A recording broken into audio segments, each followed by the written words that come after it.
Well, I've read that fake news is one of the words of the year, but what I'm curious about really is whether or not there's anything new about fake news. In many ways, no.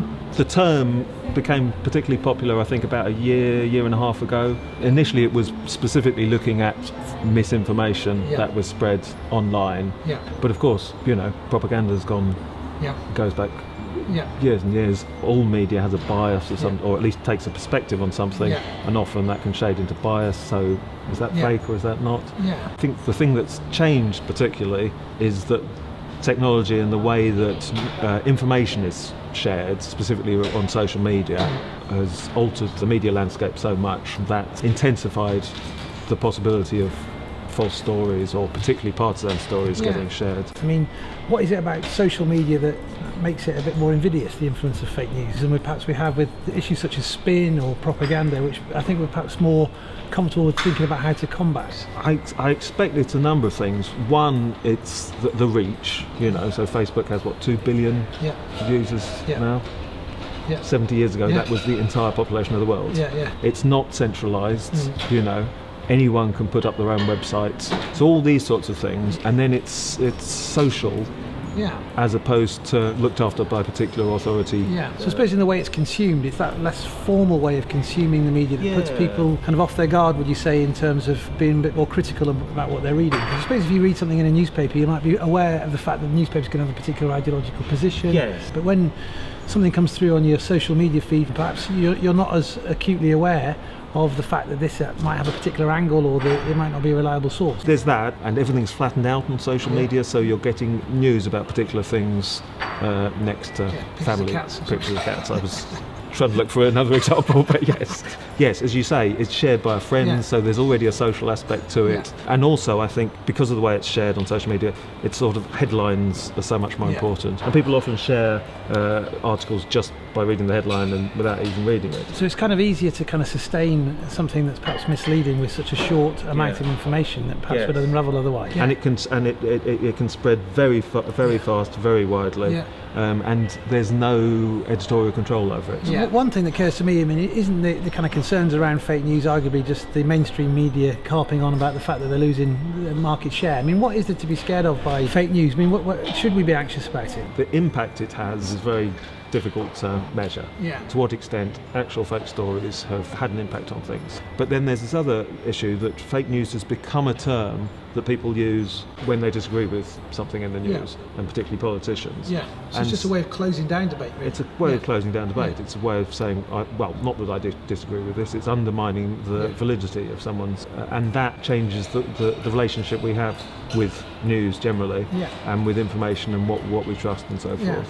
So I suppose, the mainstream media would argue that for a democracy to function, we need the free flow of ideas to be able to hold those in authority over us to account. Exactly. If we start to, as you say, muddy the waters by suggesting that anything that's unpalatable to our own worldview is fake news and therefore not worth engaging with it, then where do we have this environment where we can actually hear views that might change our mind? Because in a way, some people talk about social media is you end up in a bubble whereby you're having your own particular opinions reinforced. I think, I think there's a nuance around this. Filter bubbles, as they're called, are a result of the way that the technology is likely to feed you stories and opinions that you've shown in the past that you're interested in, and thus the chances are that you're just going to get things you already agree with you're going to be bounced back to you. Because what I think is particularly concerning is when research has been done to where a lot of these fake news stories are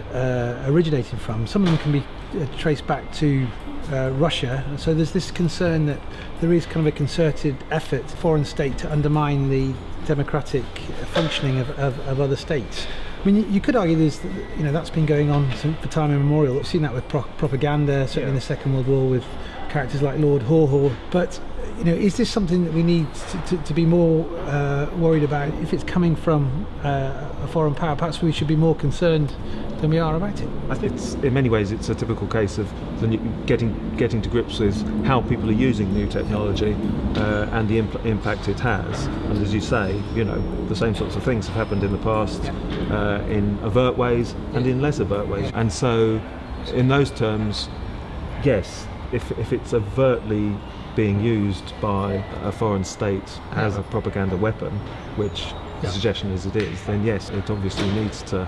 So whose responsibility is it to do something about it? I mean, you could argue, some people call for more regulation of social media companies. Other people might put the onus on the individuals who are consuming it to be a little bit more critical, a little bit more circumspect about what they're reading. And even institutions like ours have a role in that, I suppose. Is it the case that, we're just not used to the technologies that we're using now, and that we haven't evolved a way to handle them in the way that we have other technologies? My feeling is yes.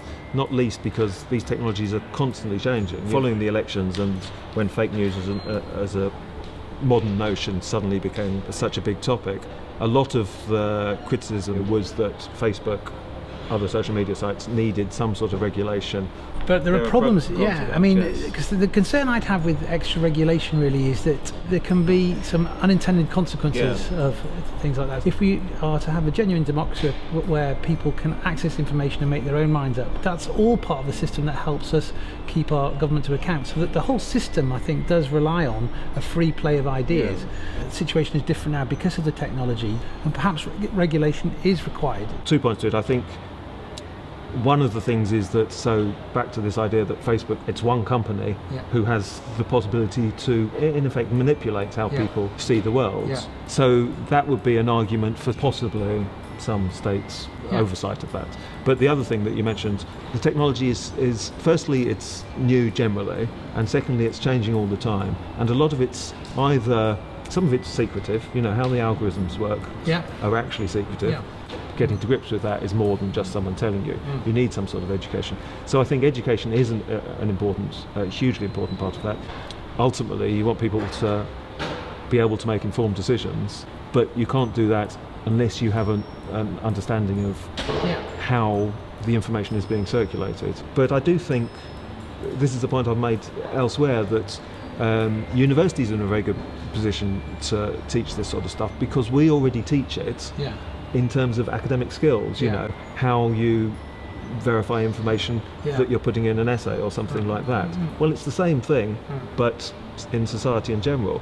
So I suppose it's like many things, it's a combination of different factors, but I would argue that the state does have a role to play, and I think some people can overplay the card of avoiding state regulation of the media, because we do have it to a certain extent, because we have specific rules around broadcasting that don't apply to broadcasting on a social media platform. Maybe we need to think again about revisiting that. And of course, the law is as it is, will stop.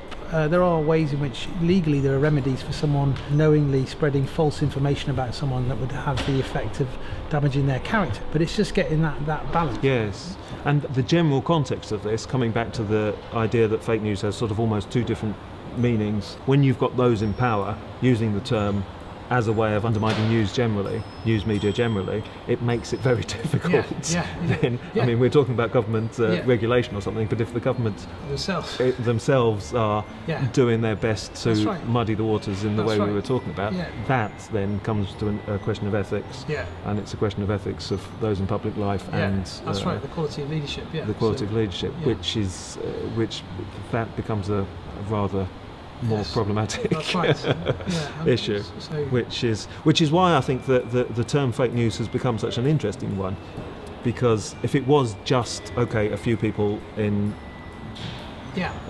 Russia putting out false stories, you can see that's a particular thing, maybe we can work out a way to do that, but it's opened up this whole idea of how information circulates, how the world is mediated by media companies. That's right.